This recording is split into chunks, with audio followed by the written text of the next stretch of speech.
first, what was covered like last week specifically, we went over 3 concepts, which were bet sizing basics, pre-flop ranges, what are they, and how to kind of like study them. And then 3 was just general short stack strategies in tournaments because, and again, this course is mostly focused on tournament strategy, and really you spend most of your time in that 15 to 40 big blind range when you're playing in tournaments. So the key takeaways from last time is, 1, you should never really be limping at all. For the new folks, do you guys know what limping is? Mm-hmm. Yes? Mm-hmm. No? Basically, if there's no action before you, limping is just calling the blinds. So you never want to do that. If you're going to put money in the pot, you want to be generally making, like, increasing the bet size. And then the only exception to this is when it folds around to you in the small blind, and it's just you in the small blind and the big blind left, then you do get to limp a bunch, but just if you take it as a general rule of thumb, never limp. And which is great because I saw very few limps last week, which is awesome, so I appreciate you guys are learning. 2, use consistent raise sizings. I think week 1, I saw people doing like 5 times the big blind, 10 times the big blind, sometimes 2 times the big blind. Generally, you should be somewhere between 2 to 3x the big blind, and this will range based on stack size. But if you're newer, I would just say if you just default to 2 times the big blind at all times, like that'll be fine, and you won't really be making any mistakes. 3 betting is your most important, like powerful tool in poker, so use it to really kind of isolate players. And then think in ranges. We'll go over a couple ranges and a couple spots as well today. So you get, yes? Remind people what 3 betting is. Does anyone not know what 3 betting is? I don't know. So 3 betting is basically so the blinds are basically like the first bet, and then when somebody raises, that's kind of like called a 2 bet.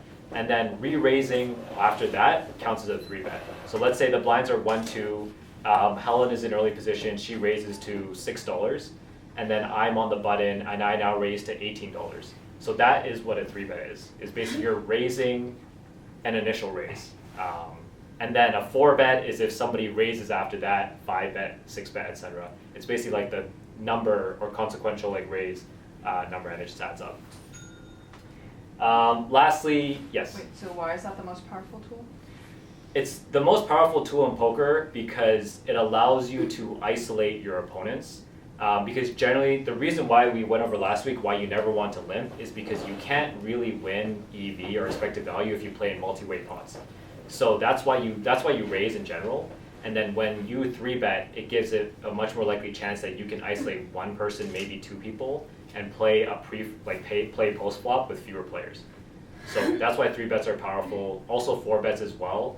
It's just there's going to be fewer situations where you necessarily get to 4-bet. You're going to be doing a lower frequency, and population generally plays too passively and doesn't 3-bet enough. So finding those right spots to 3-bet is going to be really important for you guys to play good fundamental poker. Okay, and then last piece is key difference between cash game and tournaments is that in cash games you're generally around that 100 big blind stack level, but in tournaments you're much shallower. But that doesn't mean you just have to go all in with your stack when you have something like a 20, 30, even 40 big blind stack. Really, you don't get to that range where you only have to all in or fold until you're at 10 big blinds or less. So that's kind of what we left off at last time, which was going over the different stack zones and what your general strategy is. So what we're going to go over today is diving into more detail on those stack zones. We covered primary strategy last time, then we're going to go over secondary strategy today. We're going to start to revisit the MTT phases in ICM. We covered that in like week 1, but then we're going to kind of like circle back on it, and now that we understand stack zones, now we can understand how does ICM pressure affect small stacks versus big stacks. And then lastly, we'll kind of close with how to study, since this is the last one of this series. But there's so much more to poker, so I want to make sure that you guys are kind of equipped to like continue studying from here. So MTT stack zones, for those who were here last week, you remember that concept that I talked about the primary strategy within each stack zone. So what do we mean by strategy? Basically, this is the preferred way to put money in the pot. So just when you see strategy in this case, in this definite, what it means is like, what way do I prefer to put money in? Whether it's go all in, whether it's raise, whether it's just call and try to defend a big blind. That's what we mean by strategy. Oh, okay. so this is where we closed off last time. So recap, especially for the new folks, we basically kind of like broke down your stack sizes based on the 5 different zones. And this is really important because again, in tournaments, you have to be hyper aware of your stack size at all times of the tournament, whereas in cash games, you don't really need to pay attention as much because you just generally have about 100 big blinds. But in tournaments, you're going to kind of fluctuate between these stack zones throughout the tournament. And then based on what stack zone you're in, you're going to have a different primary strategy. So this is what we covered last time, but I mentioned again, so at that 10 big blind or less stack zone, that is when you're really basically just all in or fold. So you find like your decent hands that you want to get all in with, otherwise you're just folding. And then at the stack zone 2, you're going you're generally trying to go 3-bet for an all-in sizing, meaning if somebody raises in front of you, then you want to 3-bet for your entire stack. You don't really get to use a size that isn't your whole stack because you're so shallow. Once you start to get larger, then you get to do more open raising. And then what's great is once you get to the stack zone of like 4, it's really great because then you don't have to 3-bet all in. So this is really kind of like where you start to feel more comfortable in a tournament. And then obviously if you have 41 plus big blinds, then you're sitting pretty comfortable. Any questions about this? I went through this pretty quickly because we covered it last week, but just want to make sure this makes sense before we move on to secondary strategies. Okay, if not, if anything is confusing, again, feel free to pull me aside after. I do want to now get into secondary strategy, and I'll kind of open up to the floor for people to kind of jump in and think about like what is your secondary strategy. So again, so this is like the primary strategy, meaning this is like if we had a choice, this is our preferred way to get our money in the middle to kind of generally maximize EV and like have the best odds or the most fold equity, etc. But of course, we're going to have a secondary strategy as well, which will be kind of like the second most common way that we'll start to put money in. At 10 big blinds or less, there aren't that many other options really. But anyone want to take a guess at what the secondary strategy is for the 10 big blinds or less stack zone? Fold. I mean, folding, generally, you're going to be doing a lot of folding. But when we talk about strategy, we're talking about what are the cases when you're putting money in the middle. So that takes out folding from the equation. Okay. This sounds silly, but like raise folding, or if you're in the small blind, limp folding to aggression, depending on the point in the tournament you're at. Like, let's say you're on the bubble and you don't want, like, the risk premium, like the risk is too high for you to, not cash. And there's opportunities for other people to bust for you to ladder up. Right. Right. Yeah, so you're starting to take ICM into consideration, which we'll cover. I would say at this stack depth, you shouldn't have any raise folds because you don't want to put 2 big blinds in, have now 20% of your stack in the middle, and then have to fold. What you said is exactly true. Like if you're short stacked and there's other shorter stacks that might bust before you, I would just fold. Like any hand that you're maybe that you don't think is strong enough to jam, then just fold. And then you're still not really going to have any limps. Like if you look in the solver, like they will build in some limps, but it's kind of really hard to balance your range as like humans to do that perfectly. So I just generally advise against like removing any limps. But it's a good guess. But no, not raise folding or limp folding. 3-bet all in? Yeah, 3-bet all in is one of them for sure. I would say it's not a secondary, it's probably a tertiary strategy if we were to cover it, because the reason why 3-bet all in is less effective at this stack depth is because you have so few chips, you just get called 100% of the time, meaning you don't really have any fold equity. It's still good, obviously you're going to do it with your best hands, and it's still going to be a great way to get in, and you're hopefully going to get in, like they're going to call with their like king, queen suited. If you have ace, king, aces, kings, you're probably going to double up. But it's not going to be your kind of like dominant preferred strategy. So these are all good guesses. But the primary secondary strategy that you're going to start putting money in from this stack zone is just big blind defense. Meaning somebody else raises to 2 big blinds, you're in the big blind, and you just call. And then you try to see a flop. And basically if you hit any pair with 10 big blinds or less, you're getting your money in the middle. So you can either just like check flop, like let's say you have like queen 10 suited, the button raises, you're in the big blind, you call, and the flop is something like Jack 10 5 or something like that. Like you just know immediately you're getting the money in the middle, so you can check. They probably continuation bet a decent amount of time. You can either jam all in or call and then check turn and then look to jam on the turn. But either way, just know that at that sort of like stack depth and with how much money is in the middle, you have to get all in once you have a pair. But yeah, so secondary strategy there is big blind defense. Anyone want to take a guess for the next one, stack zone, what your secondary strategy is? So primary strategy is 3-bet all in size at the 10 to 20 big blind depth. What do you think your secondary strategy is? Stealing someone's open. Stealing the blinds or stealing someone else's? Someone's open and blinds. So if you're stealing someone else's open, so that you mean 3-betting basically. 3-betting, yeah. So yeah, so that would say is similar to this, which is like you're 3-betting, you're effectively stealing someone's open and their blinds. So it's the same thing, and you don't really get any non-all-in 3-bets here. So it's effectively the same as the primary strategy. Open raise. Open raise, yeah, it's definitely. I actually don't remember, but I think it's either going to be. I think it's open raise. But yeah, I'm pretty sure open raise because that's the other way you want to put money in. Like it folds to you in the button. You have like 15 big blinds. You're going to definitely have some open raises. Oh, actually, it's open all in. So I guess so you definitely do get some open raises, but in this case, I think the open all in is going to be probably like the slightly preferred strategy. You're going to have more of those. Compared to when you have, like, once you get deeper, you don't get really any open all-ins, but at sub 20 bigs, you still have some open all-ins. What does open all in mean? So open all-in means, like, nobody else raised before you, and you just go all in. So when we say, like, open raise or open all-in, it means you're the first person to act. So that's what the open means, is, like, you're the first person to act, or you're the first person to take an action, and then you're making that move, like open raise or open all-in. Oops, I kind of spoiled that third one. But third one, yeah, I kind of spoiled it, so I'll just go in. But the third one is basically 3-betting for all-in size is your secondary strategy. So your primary is you're going to be doing a lot of open raising at the 21 to 30 big blind level. And then if somebody else raises, then you're going to be doing 3-betting all-in.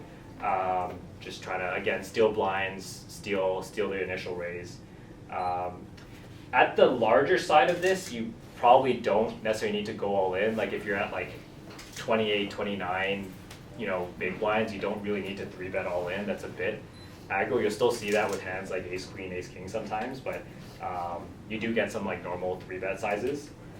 Oh, sorry, I keep swallowing that. Okay, who wants to guess for this one, the 31 to 40 big blinds, if you didn't see this? But the primary strategy is 3-bet non all-in size. So now you get to start playing like some actual proper poker. You get to 3-bet with like normal sizes, but what's your secondary strategy here?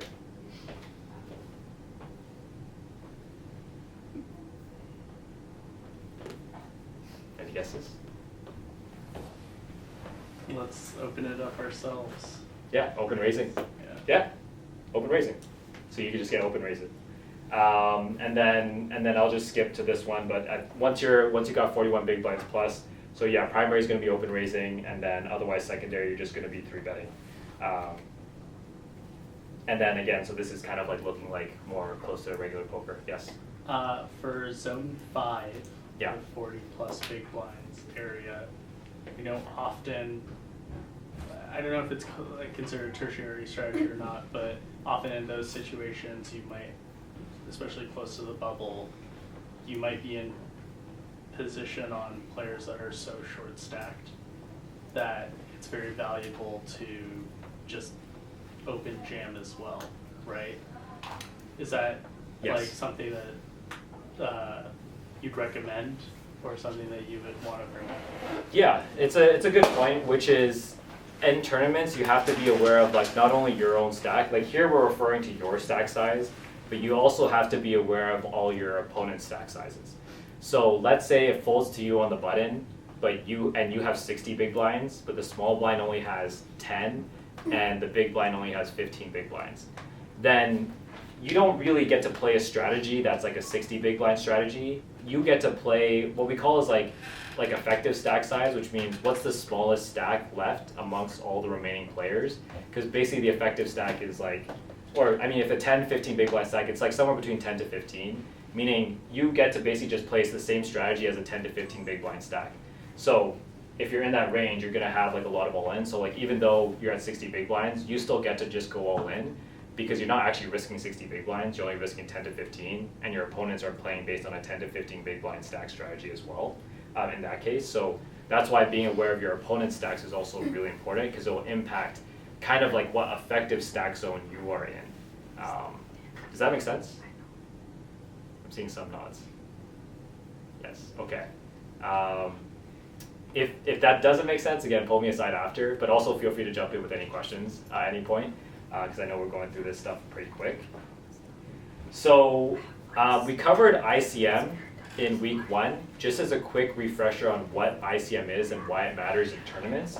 But it basically is a model for representing the value of your stack in dollars, based on the payout structure of the tournament. Because in a cash game, $1 worth of chips is worth $1, but in a tournament, when you have 1,000 chips, it's hard to judge like what is that actually worth, and when should I be, more aggressive or tighter, etc. So this is basically a model for determining, how you should play based on the payout structure and what your chips are actually worth. And really, it's only purely based on payout structure and stack size of remaining players. It has nothing to do with skill level, position, anything like that. So that's what ICM is. So we'll talk about, and the most important thing about ICM is just, if I distill it down to this, is one heuristic is ICM pressure, and just understanding the current ICM pressure at any stage of the tournament, is it low, medium, or high? That's all you really need to know about ICM, is understand like, do I have very little ICM pressure right now, or is there a medium amount, or is there high? Because based on which one of these you fall in, it's going to impact how you play your ranges and whether you are going to open up your range and play more hands or play a lot tighter. And that's also going to be a factor of what stack zone you're in and how deep you are. So we're going to jump back to this example that I touched on in week 1. So this is the 2020, this is 2024, right? This last year. Yeah. So this is the 2024 World Series of Poker main event. There's 10 players left. And basically this move shocked the poker world because there was the chip leader, Joe Sirach, so he's got 80 big blinds or something like that at this stage. I think the average is something like 25, 30 big blinds. So he's the chip leader by a wide margin. He's got 80 big blinds, and then you have this guy, Tamayo. So this guy's under the gun 1. So you can tell, so big blind, yeah, so he's under the gun 1, and then Tamayo is in middle position, MP.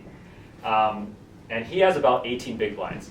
And he just open folds queens, which, without ICM is just absolutely absurd. Obviously queens is the 3rd best hand, right? So why would you ever fold? And look at how wide the chip leader is supposed to be raising. He has ace-6 off, right? It's not a great hand. But he just open folds queens. Even with ICM, we'll look at it in a second. This is also not supposed to be a fold, but it just kind of goes to show how much ICM really impacts ranges. And I'll show you guys what the payouts are at this point. So there's 10 players left. So these were the payouts. So a lot of money up for grabs. The next person knocked out gets 800,000 USD. First place gets 10 million. And basically what Tamayo is thinking at this point is that if he folds, so let's go back here. Oops. So if he folds, because let's look at the other stacks at the table. There's this guy, Colo, with 8.5 million, which is 5 big blinds. Right, he's got 5 big blinds. This guy has 10 big blinds. So there's basically he's 3rd shortest stack, but basically if he just waits, he folds for another 20 minutes or so. There's a good chance this guy's gonna be all in with a shitty hand and then get knocked out. So basically he can just fold and then be guaranteed a $200,000 pay jump, right? If you could just sit there and fold for 20 minutes and get $200,000, that's great. You get to print some easy money. So that's kind of what he's thinking is even if he's a 90% favorite to go all in and win, he just doesn't want to risk it. So that's why ICM plays a huge factor, especially when you have massive pay jumps. Imagine when you're 4 players left and each person knocked out is worth $1 million or $2 million, right? That dramatically impacts what hands you want to play. So let's actually look at first, what does the strategy look like in this exact spot for chip EV? And what I mean by chip EV, it means that chip EV is if there's no ICM, you're playing in a cash game scenario, and yeah, basically your chips are worth exactly what they're worth on the table. So you can tell here that pocket queens, very clearly you're going to be at least calling, but mostly raising with pocket queens. So very, very clear, like you're playing 12.5% of hands. This is kind of like a standard range from the positions against a big stack. And then you're gonna see how much this differs once you factor ICM. So it goes from 12.5% of hands to 6.5%. So basically in this exact scenario on the final table, you cut out like half of the hands that you would play. Now you basically have no calls. So this red means you're raising.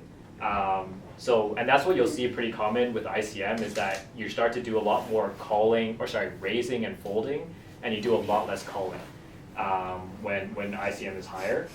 But you guys can see here, like even with ICM, queens is still supposed to be a raise.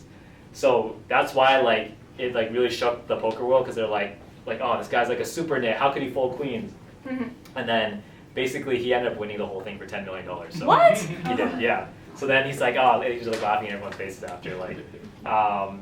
But yeah, it caused like massive debate because like it just goes to show like how much like ICM can matter and does matter, and then even amongst like super pros, and I've seen these guys like who are playing for millions and millions of dollars debate this all the time. Like ICM scenarios are super, super sensitive. Like you change like one variable slightly, like one person's stack size is 27 big blinds instead of 26 or 25 or something like that, and like it throws off the ranges by like a couple percentage points and like starts to really impact the strategy. So like how humans actually apply these like ICM scenarios in real life scenarios is like varies dramatically and is like heavily debated. And clearly there's somebody like Tamayo who's been a pro for like many, many years, like chose to like throw this chart out the window and be like, fuck it, I'm folding everything. I wonder how he would have played with aces. I don't know if he would have still folded. But yeah, maybe we'll find out next year. Yeah, anyway, so that's that specific scenario. Any questions on that, just to kind of like illustrate the extreme end of ICM? No, okay. Cool. So coming back to our MTT phases, and this is gonna be a good kind of like general sort of like heuristic for you guys to follow and like kind of see that ICM pressure kind of goes through 2 cycles in a tournament. It goes from like low, medium to high right before the bubble. And then once the bubble, so the bubble is once you're right about to make the money, because basically the first like 85% of players like don't make any money, and then somewhere between 12.5 to 15% start to make some money. So once you're in the money, then the bubble has burst. So then it goes back from like low, medium, high again down to the final table. So I think if you just kind of like remember that, it's like, okay, when we start and we play the first 5 levels, ICM pressure is low, basically plays like a cash game. You don't have to think too much about ICM or anything like that. But as you get closer to the bubble, ICM pressure gets higher, and we'll talk about what that means for how you play. And then immediately post-bubble, ICM is low again, and then just starts to build, the pressure builds until you get to the final table. So, what does ICM pressure generally mean for how you should play? So low pressure means like you're just gonna play normal ranges. Play like you would in a cash game. Doesn't really affect anything. You don't really need to make any adjustments, generally speaking. Once it gets to medium, basically you start to tighten your range slightly. And then when ICM pressure is high, you tighten your range significantly. This is generally speaking, depending on your stack size, it's actually going to impact you differently. But just if you just remember these like general kind of like guidelines and apply them when you're playing in the tournament today, it's like, okay, I know I'm supposed to be like, I don't expect you guys to memorize like the ranges or anything like that at this point, but just know, okay, normally I would play ace-5 suited in this spot, but I remember ICM pressure is high, so maybe this is one that I want to fold. So like, try to just think about that today when you're playing. So I've got this little matrix. Now that you kind of know generally how like low, medium, and high pressure impacts you, I actually want you guys to kind of like take a couple minutes to try to fill out this matrix. So just like put it on your phone or something, and you can write, because now I want you to think about specifically depending on your stack size. So if you're a short stack, a medium stack, and a big stack, how is low, medium, and high ICM pressure going to impact how you play? And the only thing I want you guys to put here is if you think you should be playing tighter or wider. So like when you think about a normal range for chip EV, if it's low ICM or doesn't affect. So either tighter, wider, or doesn't affect your chip EV compared to your chip EV range. I'll give you guys like a couple minutes to kind of just like give your best guess at these before we fill it out. Any questions about this before jumping in?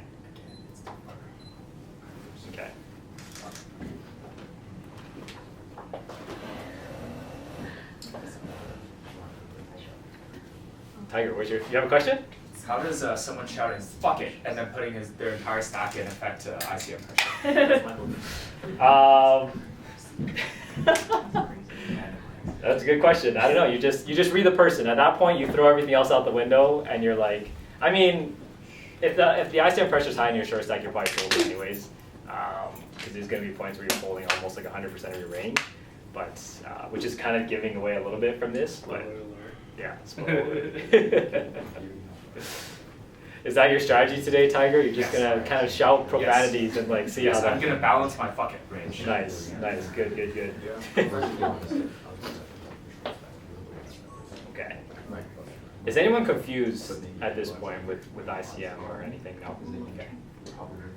Yeah, what's a high one and a low one again? So basically, generally speaking, when there's like low ICM pressure, you're kind of playing like normal ranges. You're not really adjusting how you play. So what makes the ICM high or low again? So it's going to be based on the phase of the tournament.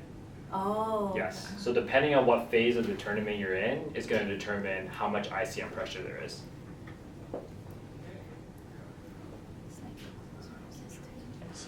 So earlier on, you can be riskier. Yeah. Take Like risks. that's what I mean. Yeah. Okay. Yeah. I don't know how to. And then the And then highest tighter risk when you are is higher. right before you're able to cash the tournament. Right. And obviously you want to like. Yeah, Other because there's people must, the and difference then- is between $0 and the money you make from cashing. Ah. Okay. Right. Okay. Okay, I get it. Yeah, it's like you have this hand that's pretty good, but if you lose, you're gonna make $0. Yeah. But if you win, you're gonna make Mhm. $1,000. No. Yeah. Are the options just tight or loose? Yeah, so do you want to play like tighter? I mean, I'll give more context, but basically, yeah, do you want to play tighter than normal, looser than normal, or the same? Okay. Have most people had a chance to put at least a few thoughts down? Yes? Okay, cool. Anyone want to take a guess for short stack? Who feels pretty confident? And just guess for low, medium, and high.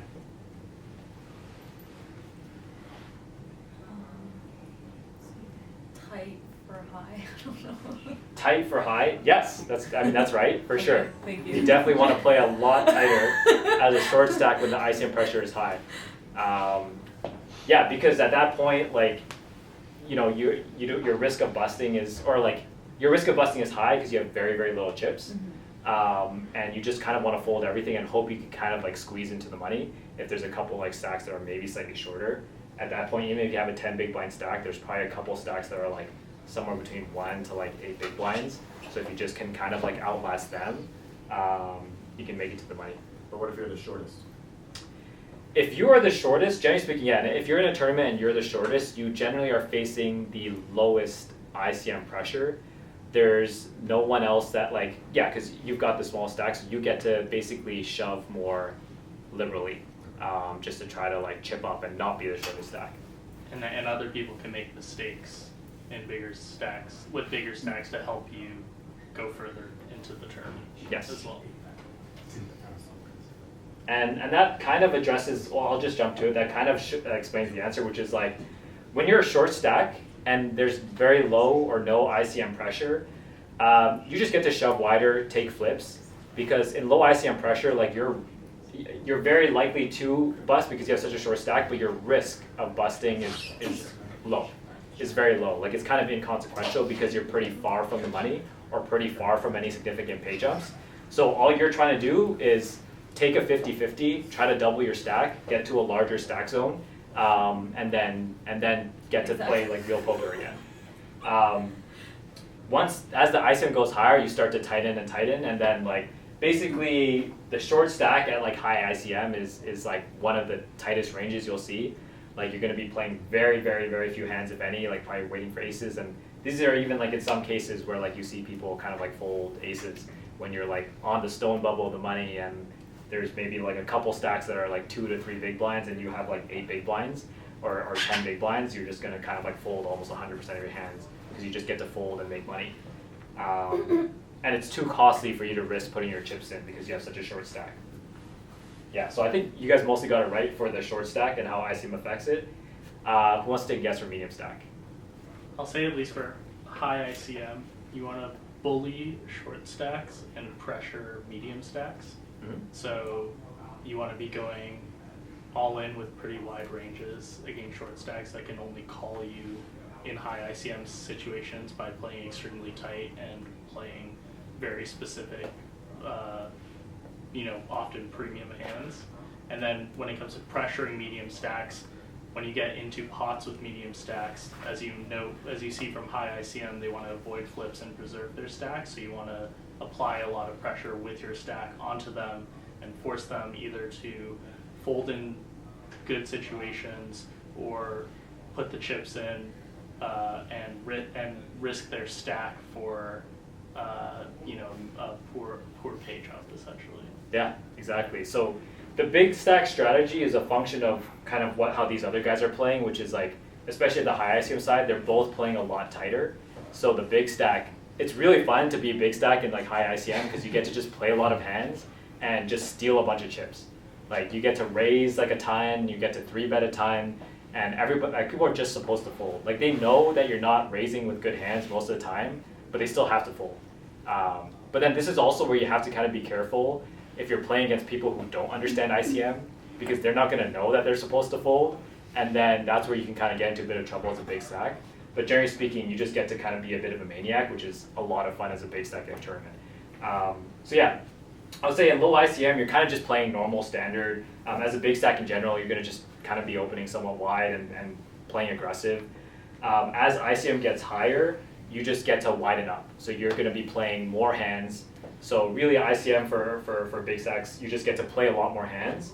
And really what you want to apply pressure on is the middling stacks, not necessarily the small stacks.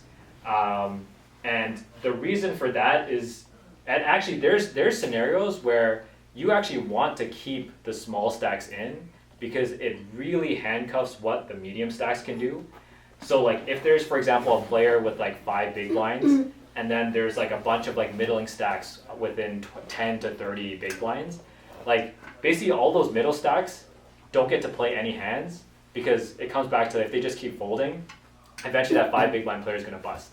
So if that 5 big blind player jams and it comes back to the big stack was, let's say 60 big blinds, like he's going to actually be incentivized to fold a lot of his hands to not try to bust that small stack, because then he gets to bully the other 4 or 5 players at the table that all have a middling stack and are very, very handcuffed.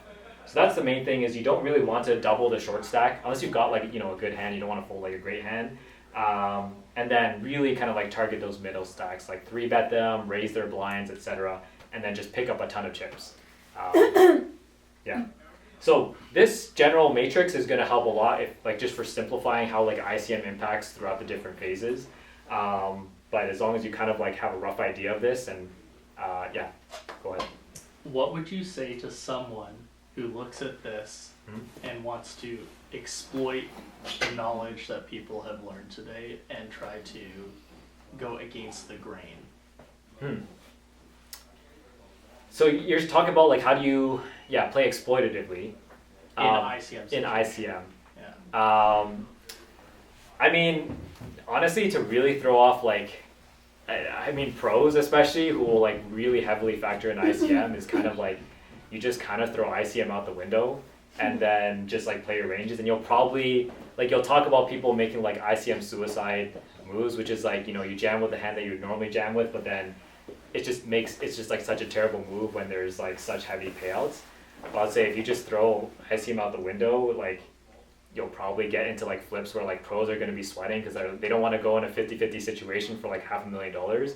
But if you're willing to do a 50-50 situation for $500,000, then like power to you, and I'll say that can really like throw people off. Yeah, but otherwise I think in this scenario where people don't yet fully understand ICM, like if you have a grasp of ICM, that will like serve you well, and you'll kind of like be a lot more intentional with when you put your chips in the middle. And will help you kind of like go deeper in the tournament or whatever it might be. Okay, great question. Any other questions before we move on?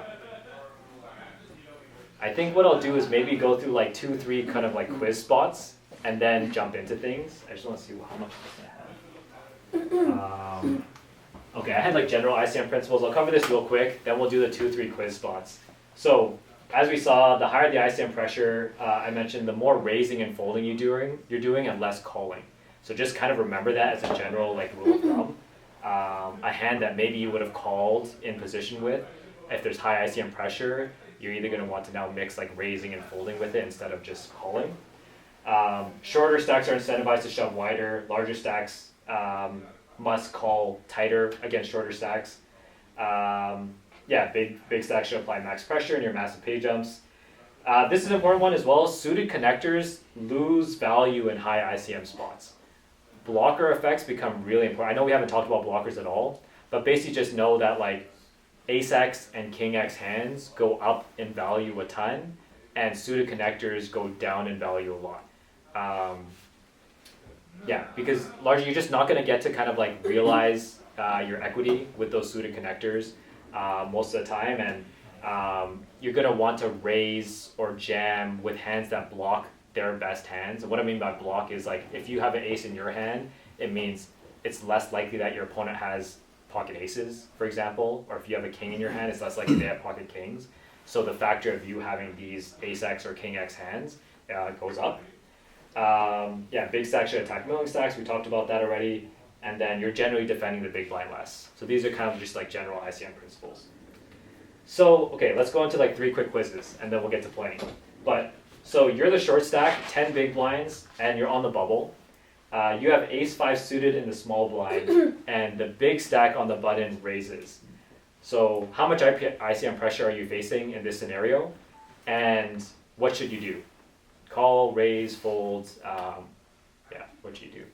High ICM pressure, you should probably fold. Yeah, so high ICM pressure because you are, high ICM pressure because you're on the bubble, and you think probably fold. Anyone else think anything different? Everyone agrees? Everyone thinks you should fold? What do you guys think you should do if there was no ICM pressure with ace 5 suited in the small blind? Jam? Okay. Cool. Let's look at it. So this is for chip EV. So again, this is no ICM pressure. So you can see ace 5 suited is a pretty clear all-in, 10 big blinds with no ICM pressure. I mean, yeah, you've got all this like junky like offsuit as well. Like it, yeah. So it very, very clearly falls into the all-in category. And then now with ICM in this spot, ace 5 suited is very clearly a fold. So this again just kind of like illustrates with high ICM pressure how much this impacts the range. And actually you'll see on this one also you have a bunch of calls. Like in practice, people don't do a lot of calling in this exact scenario, but I'll just illustrate that you do have calls, whereas in ICM, like you have no calls. So again, it just illustrates that like you're going to be doing a lot less calling. This is purely just like all in or fold, and with a pretty tight range because of how high the ICM pressure is. Okay, next one. Mid stack. You're a mid stack with 30 big blinds. Just the ICM pressure right now is medium. You have king 10 of diamonds in the hijack, and the chip leader who has 80 big blinds 3 bets you from the button. So you're in the hijack.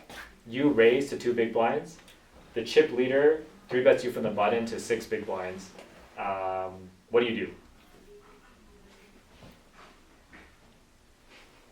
Okay, Gabe says fold. Just fold. Frisbee toss fold. Anyone else? I think you can call to see a flop. Okay, think you can call to see a flop? Anyone think you should raise or jam? How big is a 3-bet? How big? Just assume like 3x, so they raise to Yeah. six big blinds. Yeah, you're out of position. Out of position. Unfolding. You're folding? Okay, let's take a look. So this is for chips. King 10 suited is a pure call. So this is, for the green, is like a call. So yeah, you just get to defend. And you'll kind of generally see this pattern is like your suited broadways. If you're ever going to play 3-bet pots, just you always want to have like your suited combos. They just perform like a little better. And if you're going to choose the combos, you want to prefer playing suited. So you'll see kind of like all this offsuit stuff folds that would have raised pre-flop, but then a bunch of this suited stuff calls, except for like obviously king, queen off, ace, jack off is kind of the cusp. But yeah, it's a pure call for chips. But then for ICM, I think, Gabe, you said fold. Let's take a look. Actually, ICM is pure jam. So this is all in. So I think generally the concept is like, you knew that you're probably not calling anymore here with ICM. And I mentioned that we're doing more all-ins and more folding. Or we're doing more raising and folding with ICM. And you'll see that we're like raising a lot with our good hands, obviously, like ace, queen, ace, king, kings, etc. And the shading of this like red just is like kind of, it just chooses kind of like different sizing, like the dark red is all in. And then the slightly less dark red is just like kind of raised for a not all in size, which you get some at 30 big blinds. But it has to pick some bluffs basically to put into its like jamming range, and the computer just chose king 10 suited as a pure all in. I mean, it functions and similarly to kind of like, you'll see that's why king jack suited kind of mixes as well. But generally you're doing like a lot less calling. Like I probably wouldn't really call with any of these hands personally. Yeah, I would just either be like kind of folding or using like ace jack suited as kind of like an all in bluff potentially. But yes. So what's the difference between black and green? So green is calling. Sorry, not black, but blue. Blue. Yeah. What does the Blue is fold. Then what is black? Black is like so blue are all the hands that you would have raised with, and then once you get 3-bet and it gets folded back to you, you fold. These are like hands that you would just folded right away. Yeah, good question. Any questions about this one? This is a bit of a tricky one. Okay, last one. So you're the big stack, 50 big blinds on the final table. So ICM pressure is super high on the final table. You have ace queen suited in the cutoff, and there's a short stack that opens from middle position. Do you 3-bet or flat here? Sorry, what's flat again? Flatting is just calling. Oh, call. Yeah. And if you guys want to guess out like what it is for chips, if chip EV, and then what it is with ICM. I would call it. You would call? Yeah. With ICM? Okay, so with ICM, you would call. What would you do without ICM? I would still call. Okay, fair. So call in both Or scenarios? no, I would raise. Okay, without ICM, you would raise, and then with ICM, you would Or call. yeah. Okay. We're all in. Sorry, without ICM, I would go all in. Okay, without ICM, you would go all in, and then, so yeah, you 3-bet all in, and then with ICM, you would just call. It's kind of hard to say just because you would need to know like the other stack sizes in the table around you and like Yeah. of responses. But generally, I would want to jam this. Yeah, just assume this is, yeah, like short stack. When we call a short stack, then let's assume there's like a bunch of milling stacks, like 20 to 30 big blinds or something like that. Yeah. So this is one of the shorter stacks. But yeah, okay, let's take a look. So this is for chips. So I think ace queen suited, Peng, you said for chips you would go all in. So yeah, basically, I mean, if you said raise or all in, they're both, you basically see that like it almost splits it evenly 50-50. So point is you want to put more money in, you've got a good hand. So you're going to be either jamming or just 3-bet not all in. And now with ICM, it's a pure call. So actually you got it exactly right. Yes. Peng. It's a pure call. So smart. And this is because if you 3-bet and you get 4-bet jammed on, it's kind of like a nightmare. Like you just hate yourself and you're just sad because you've got like a good hand and you just like don't get to realize your equity and you're supposed to be folding. Because your opponent, especially as a short stack, knowing that under high ICM pressure, your opponents are going to be playing super tight. So they're going to be 4-betting a very, very tight range. So your ace queen is likely going to be no good. And you'll kind of see like what are the hands that you kind of want to raise with. It's going to be your good hands that can call a 4-bet jam, and then it's going to be your bad hands that can 3-bet as a bluff, and then if they 4-bet jam, you just get to easily fold and not be sad about it. Like if they 4-bet jam against your ace-5 off, you're like, okay, yeah, whatever, you have it. You're not like sad. And that's kind of like, this is what my coach tells me all the time, like in poker, you're just trying to minimize the decisions that make you sad. So like you just want to like have like pretty clear decisions and not put yourself in spots where your opponent can make you sad. And if you do that, then you'll be playing good poker. So yeah, just one way to think of it.